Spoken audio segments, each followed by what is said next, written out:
How to edit a geofence in FMS.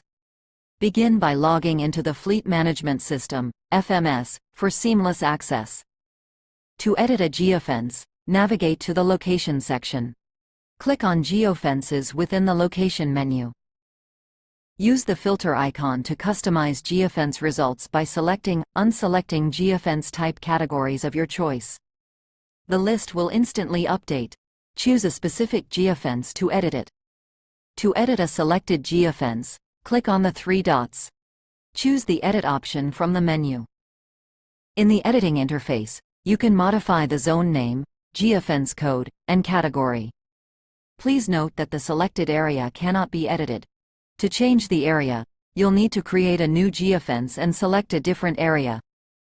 Click on Save to apply the changes or click on Cancel to undo the changes.